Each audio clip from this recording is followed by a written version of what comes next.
Because I look at people and I was like, you were dumb enough to do it. Deal with it. Facebook is drama. It's high school drama. It really is. How many pastors have gotten in trouble because of Facebook? Yeah. Right. How many marriages got in trouble with Facebook? Right. I don't do Facebook. I was helping with the youth one day. I looked around. I thought, my pacemaker's older than every kid in here. You know? Yeah. I think a lot of Americans, even, dare I say, American Christians, I say that loosely, will sell their souls to maintain a lifestyle if it comes down to that. And that, I think, is very dangerous. One of the things that Verna and I have done over the years when we find ourselves in difficult situations is that we will go through the litany of the various times that God has helped us.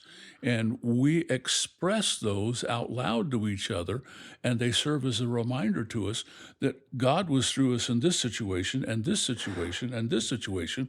What makes us think he's not going to be with us in this one as well? The next week after that first state championship game, they joined the church. And their words were this: you cared enough to drive 6 hours for a kid that's not yours. That tells me something.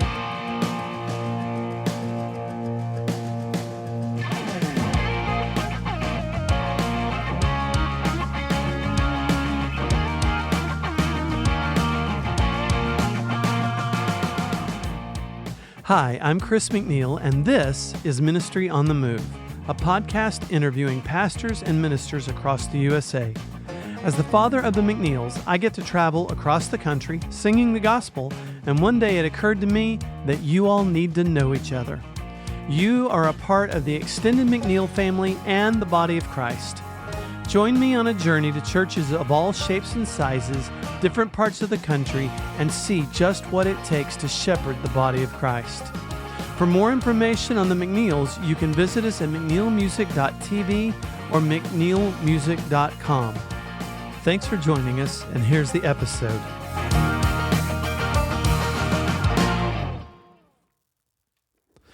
Hey everyone, this is Chris. Thanks so much for joining us today.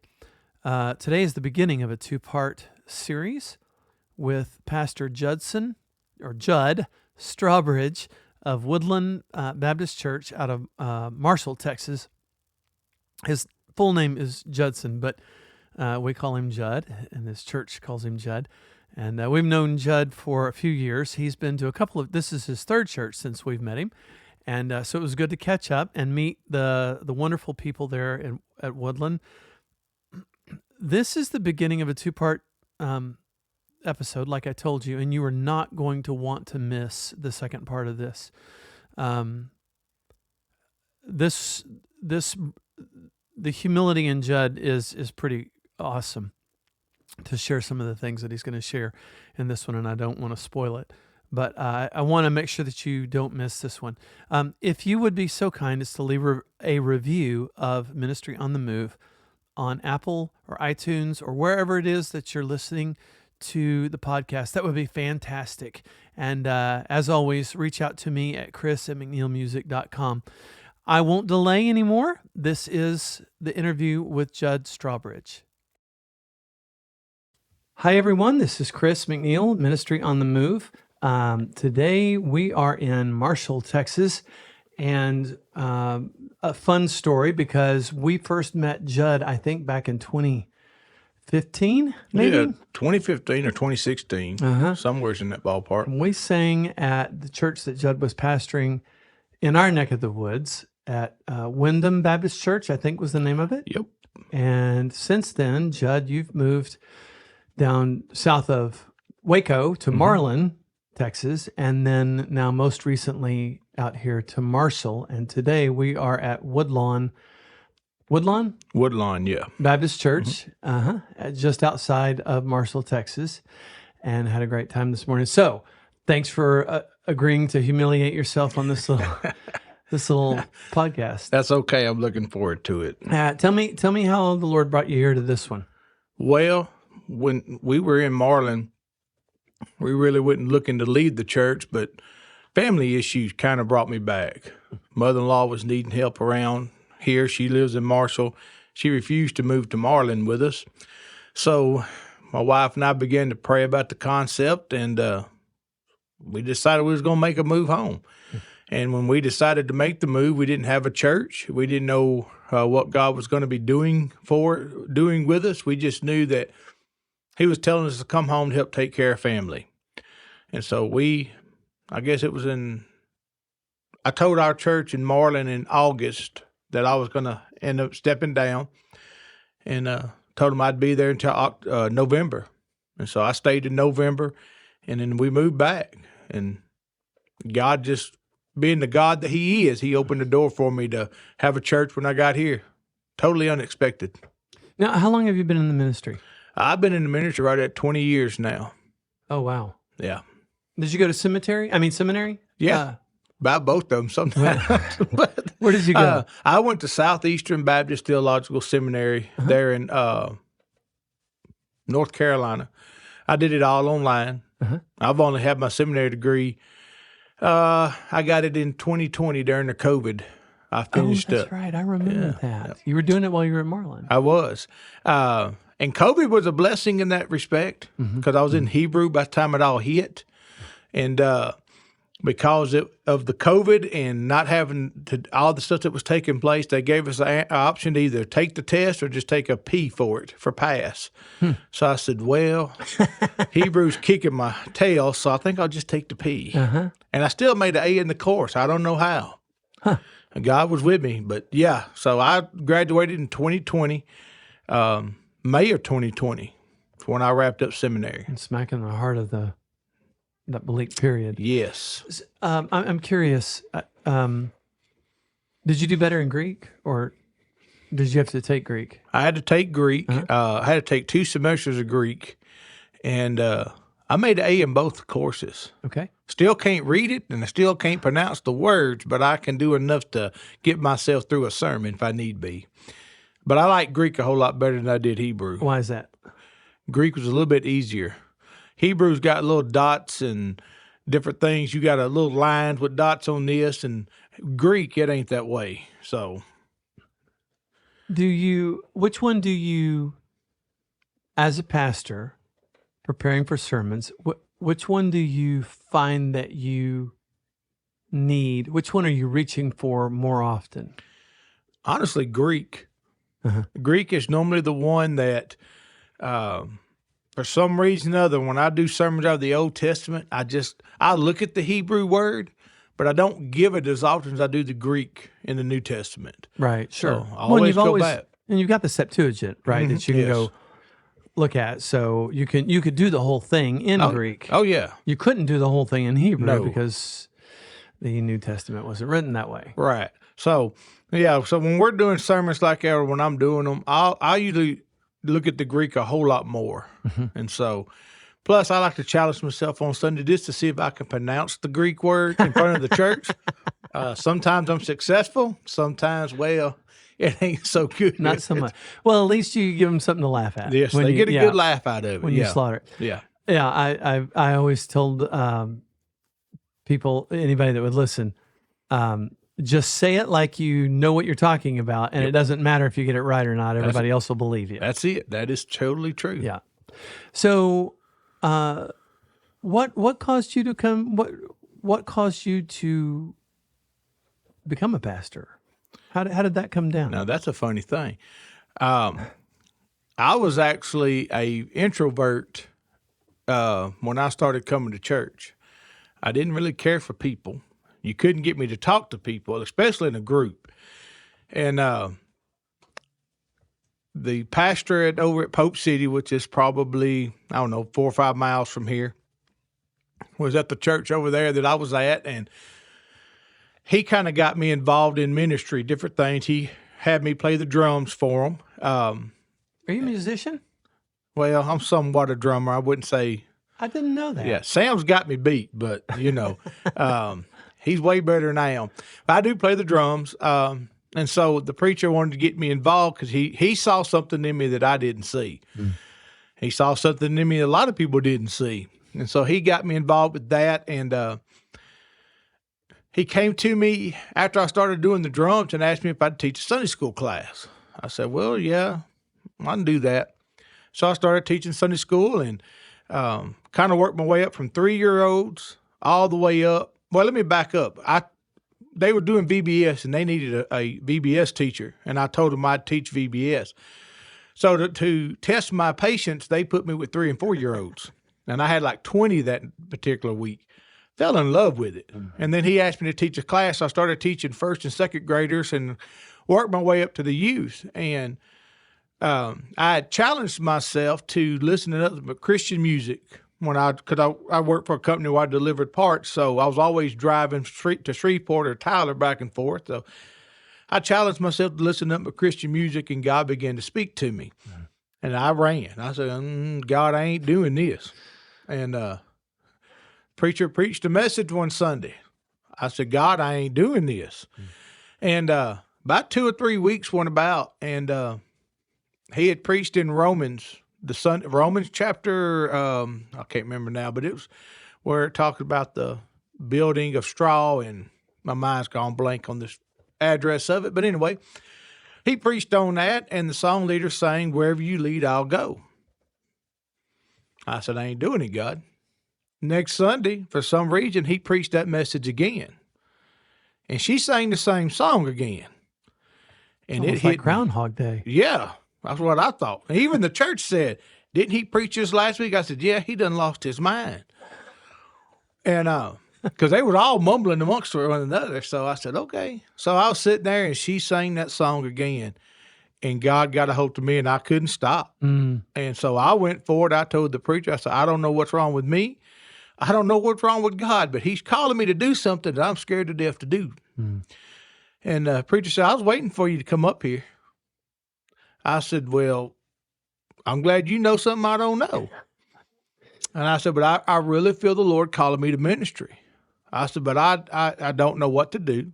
I'm not a people person, even though I was teaching Sunday school class. And the preacher said, just give it time. And so the church actually paid part of my schooling to go do a certificate in ministry here in Marshall through ETBU. And I done that. And I guess I just wrapped up that class when Karnak Baptist Church called me. They needed a pastor. They were a church struggling. And so I went. And it's just history now. God got me to it, and got ordained into the ministry, and then finished out my schooling. It probably took me 15 years to get my ministry, my seminary degrees, because I would start and finish. So it took me a while to get it done, but when God got the calling, I just couldn't stop. I'm pretty sure that the Apostle Paul is still working on his seminary degree. Probably so. Yeah, I don't think he's got his yet. and that's something I've always kind of said, seminary is great. It teaches you how to finish what you start. But as far as teaching you how to really deal with folks, seminary is not good for that. It was interesting to go through it, to get the books and the resources that you need to do it. But most of my 20 years of ministry has come just from experience of working with people and God really working in my heart. So what do you think the purpose of the pastorate is? The purpose of the pastorate: to preach the word of God and share the love of Christ with people. That's the biggest purpose I can think of, just to preach and to share the love of Christ. And a lot of things, we live in a world that's struggling with that issue of love. We've seen that over the last 4 years, 5, 6 years, really. And it's hard when you live in a world that's not full of love. And I'm talking about the sacrificial love, not this love that the world says we have. And so as a pastor, we have to go out and we have to love all people from all walks of life. It doesn't matter what your beliefs are, your political beliefs are, we still have to love them the way Christ loved them. Yep. And they need to see that coming from us. And if our congregants see us loving people the way Christ loved people, it overflows into them. And so we have to do that. And like I said, you got to preach. You just got to stick to the scriptures. Don't preach your opinion. Don't give your thoughts on it. Just get up there and preach the word of God the way God wanted it preached. And you do that, you'll be okay. How would that, so we're in a really different time, and I sort of kind of alluded to that this morning in that growing up, are you 50 yet? Close, 49. 49? Okay. Mm-hmm. So for us growing up 50 years ago, Mm-hmm. okay, for you 40 years ago, church was as much a cultural thing as it was a labor of love, right? People showed up because it was almost, I don't want to say expected, but there was an expectation culturally. And in fact, I can remember the blue laws being repealed, where you didn't even work on Sundays because that was the day that you went to church, right? And you think about sports and all the things that go on Sundays now instead of church. How does the love for others, the unconditional love that you were talking about, how does that dovetail into our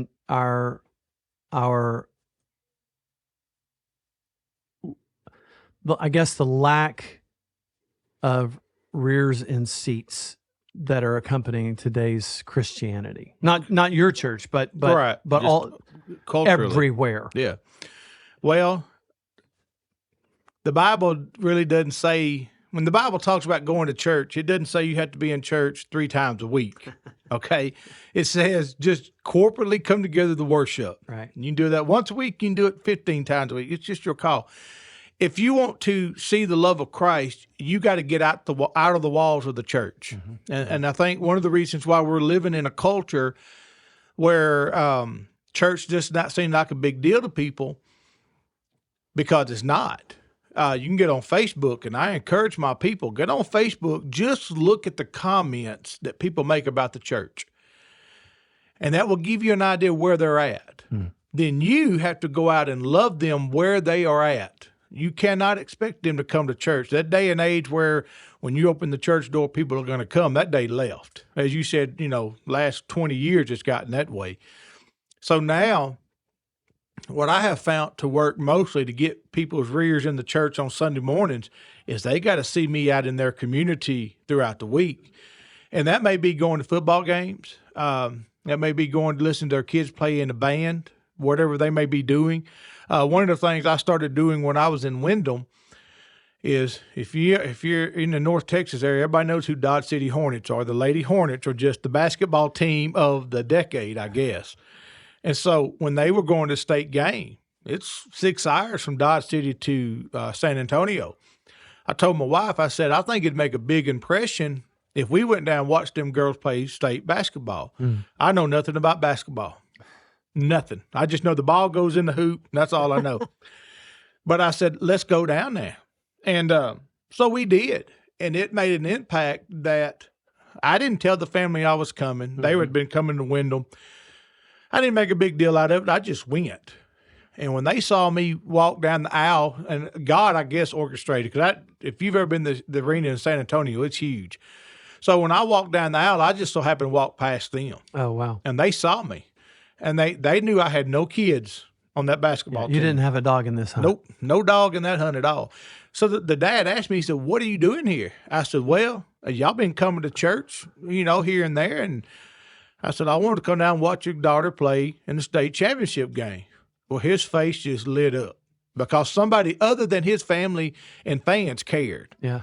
And so I made that 6-hour drive. 3 out of 4 years I made that drive. And I went to every basketball game after that. The next week after that first state championship game, they joined the church. And their words were this: you cared enough to drive 6 hours for a kid that's not yours. That tells me something. Yeah. And so if we want the love to make a difference, get out of the walls of the church, get in your community, do these things that, yes, it takes time and takes away from your family some, but get out there and go watch these kids play sports and band or whatever the competition they may be in. And it makes a difference. And, you can have church anywhere. So have church at a football arena. Just go watch these kids. That's what I've come to figure out to work the best. So you're kind of saying that maybe the pastorate is not just a job, but maybe a lifestyle. It's a lifestyle. a tough lifestyle, but a lifestyle. Because we have to realize from that retrospect that I'm not just a pastor of Woodlawn Baptist Church, but I'm the pastor to anybody who needs a pastor. So if I'm in Walmart and somebody needs prayer, I need to be willing to pray for them right then and there. So I need to be a pastor to everybody. Does the pastorate have the clout that it did 30 years ago? You know what I mean? And so, like, you're in a Walmart and somebody finds out. And do they treat you differently? To some respect, they do. There are still a few people just about everybody. There are still some that will not do certain things or say certain things when I'm in the area, but there are some just don't care. Right. And some of those people who don't care is because they've had a bad taste with the church or with a pastor. And so they just like, y'all act like y'all act. I'm going to act like I'm going to act and don't really care. But there are still, even those people, there's a line they won't cross. And I can't explain it and I don't understand it. But there's just a line they won't cross. When I was in Marlin, a town that truly is a town that is a mission field in itself. Right. And even though the people wouldn't come to church, if they saw me in the store, their attitudes changed. Now, that was one town I would say the pastor there, they knew and they respected it. Yeah. And even here in Northeast Texas, I've gotten a lot of respect from people that normally wouldn't give you respect because of what I do. But like I said, there's still some that don't care. And I think that's always been. It's just more verbal now with social media. Oh, interesting.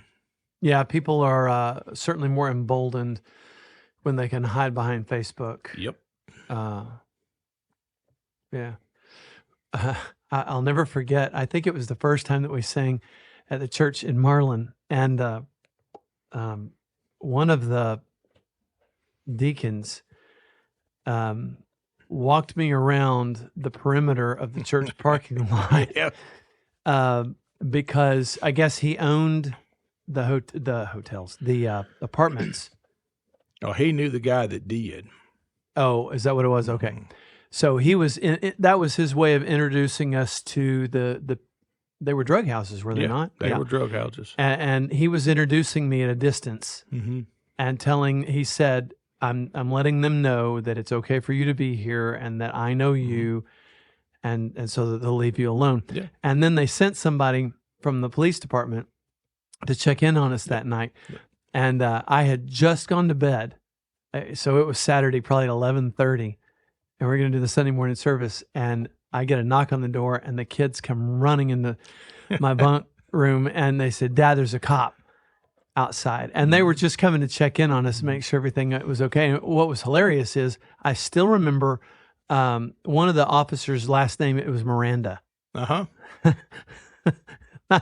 thought that's really fascinating. I wonder if he's related to, because that was a case in Texas, right? The Miranda rights. Yeah. And I wondered if he was part of the family, but I'll never forget that. Because Marlin was one of those towns that if they were painted I think it was yellow or orangish color, there was a certain drug lord there that owned those houses. So you knew not to mess with that area.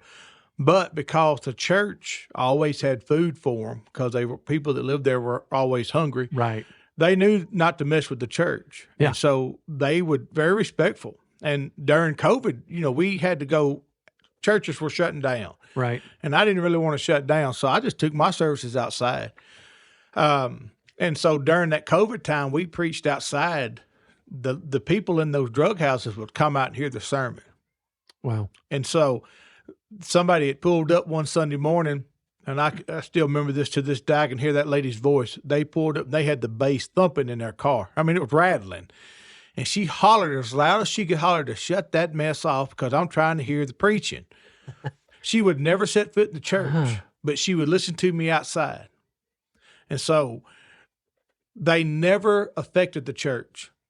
They were very respectful. Now, some stuff went down over there that shouldn't have went down. Right. But they heard the gospel for a little while we was outside. So, Yeah, very, very tricky town to navigate. Break that down for me. Why would a person listen but not be willing to go inside of a church? That's a fascinating. What do you make of that? From what after talking to some of the folks, they didn't think they would be welcomed into the church because of their lifestyle. And that's where the church has gone wrong. Wow. The church is a hospital for sinners, Right. not the keeper of the saints. Right. And we've gotten to a point, there's a song that Todd Agnew sang, talks about, I can't think of the name of the song, but he said, my Jesus wouldn't be welcomed in the church because his blood and dirt would stain the carpet. Right. We have gotten to a point where we think church is about perfect people with no problems, no issues. We don't struggle because we don't come in the church and we don't share with one another like the Bible says. You know, the Bible tells us in James that we're supposed to confess our sins to one another, Right. which is very hard to do. Especially for Baptists. For Baptists, it's tough. And so we struggle with that. But the people, like in Marlin, they truly wanted to hear the gospel, but they were scared to walk in the church. Mm-hmm. And they would have been welcomed, but history past, there was a time when First Baptist Marlin was a blue-collar church where business owners came, and it was a very wealthy church, and it had a reputation. Mm-hmm. But it ain't just First Baptist out there. It's all churches. I've had people even come here. Am I welcome in the church because I don't have Sunday clothes that look good? And so, of course, we've done that. Every day you wear a suit, and you didn't come to church unless you had a suit on. Right. And so now, if you look at, and why people think this now, if you look at how teenagers dress, come on, they come to church with holy blue jeans. But they still think because they don't have suits, they won't fit in. And so I try to tell people, hey, the walls didn't collapse when I walked in. And if the Apostle Paul says, I'm one of them big sinners. So come on, come as you are. Let God do the rest. How do we go about? So the idea, I'm going to try and put the idea succinctly, that we're combating is that you've got to clean yourself up before God can forgive you, before God will talk to you, but that's not what the Bible says. Mm-mm. It might not even be what the church believes, but it is how we are viewed. Mm-hmm. How do we combat that? We have to get that mentality, come as you are. We need to tell people to come as you are. They need to see that we are not perfect. As David said this morning, we're an imperfect people who worship a perfect God. Right. And so we need to make sure that people know we are imperfect. And I can't walk around in Walmart or in the community like I am perfect. People need to see the raw me, the real me, the struggling me. And so often as a pastor, we're scared to stand up behind that pulpit and be raw. We don't want people thinking, oh, he's just a whiner, because that's the society we live in too. We really have to just be real with who we are. And we are sinners. We're saved by grace. Right. I'm not perfect. I get mad. I want to strangle people's necks sometimes. This past Wednesday night, we're going through a Bible study called Revive Us, and it was in Ephesians where it talks about, Paul says, don't be bitter and have compassion. And so we had to share with one another kind of what where we struggle at. And I told him that sometimes mine is a lack of compassion. Because I look at people and I was like, you were dumb enough to do it. Deal with it. And so when I told the church that, they looked at me like I was crazy, like, how in the world could the pastor say that? Mm-hmm. But it's the God honest truth. Right. That's something I have to pray for God daily to help me have compassion for people, even when I think they don't need it.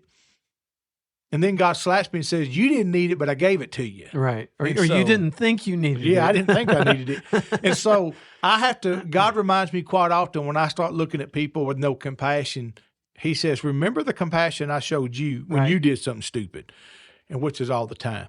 And so that was hard for me to stand in front of my church and say Sure. that. But when I did it, somebody else stood up and talked about their issue.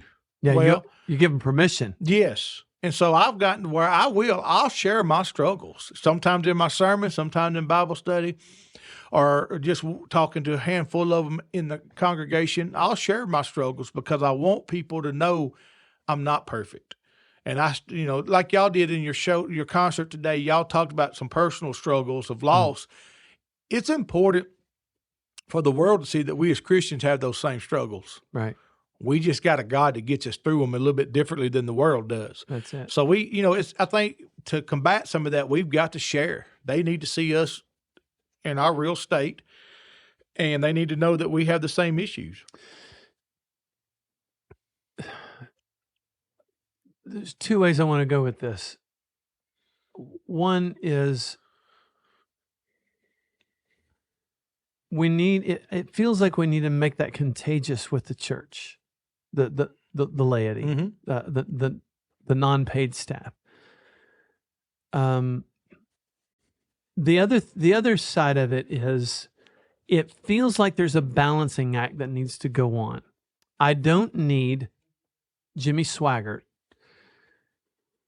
explaining to me all in great detail his failures. Right. But we do need our pastors to not be Superman, Mm-hmm. right?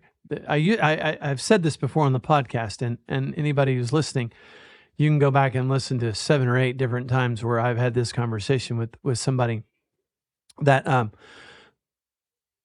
I used to think that there was 2 classes of Christians. There were the paid Christians, and there were the non-paid That's Christians. a good way to put it. Yeah. Right? Yeah. And the paid Christians weren't allowed to have problems. Right. Because you're the example. Mm-hmm. And to that point, there is a reality of that. We should be an example, Mm-hmm. but not an example of perfection, because we'll never be. Right. So I don't know what you do with the questions that I'm not even sure that they were questions, more they were reactions. Where do you go with that? I think what you do is you got to give God the glory. Yeah. So when I tell people, when you give your testimony or you're talking about your problems, don't go into detail. I don't need to know your details. Right. I don't want to turn red. So, you keep your business to yourself. But you can tell me, I'm struggling with this particular sin. Yeah. And then go off into how God got you through it.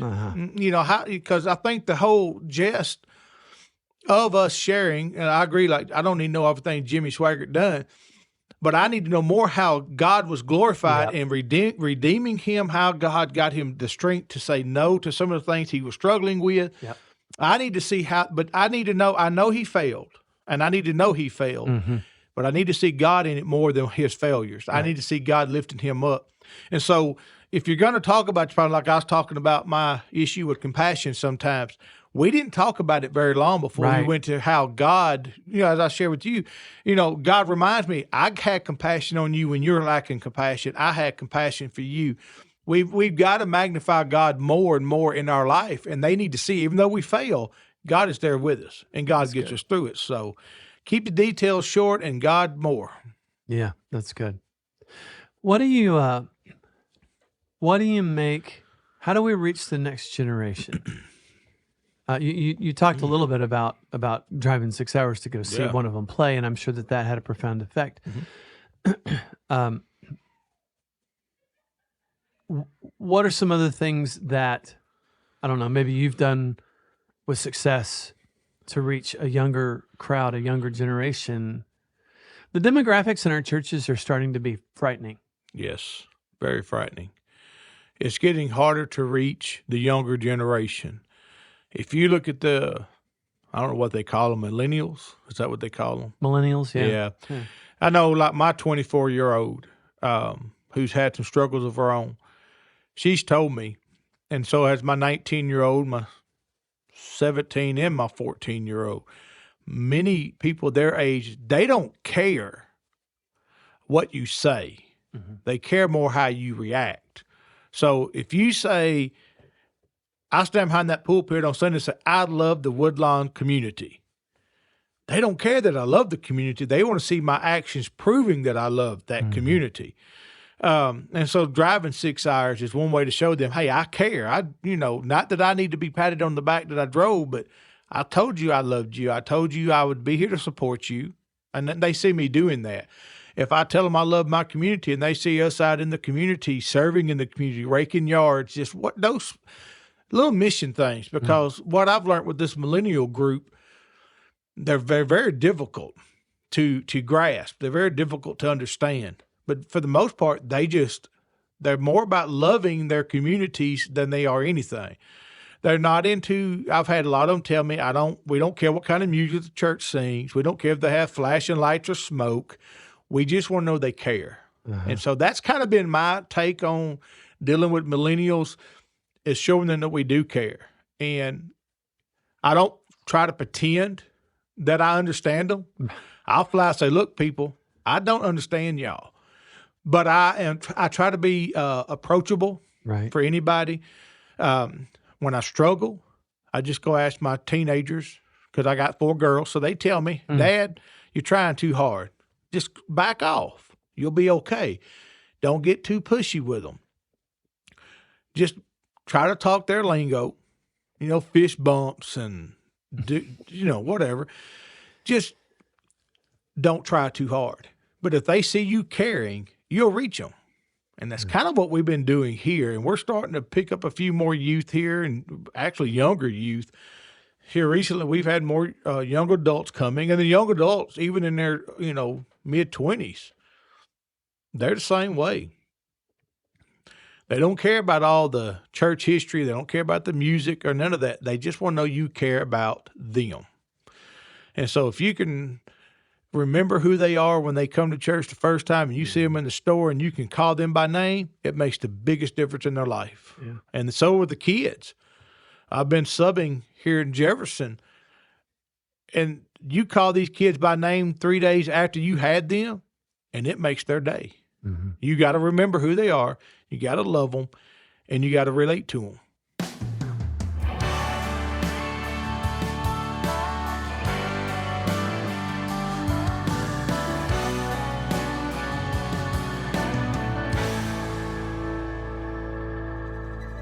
Thank you so much for joining us for this episode of Ministry on the Move. I've been your host, Chris McNeil. To learn more about the McNeils, you can find us on the web at mcneilmusic.com, mcneilmusic.tv, themcneilproject.com, on Facebook at The McNeils, YouTube at The McNeils. We are on all of the usual suspects. God bless you. We'll see you next time.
Why does a chicken coop only have 2 doors?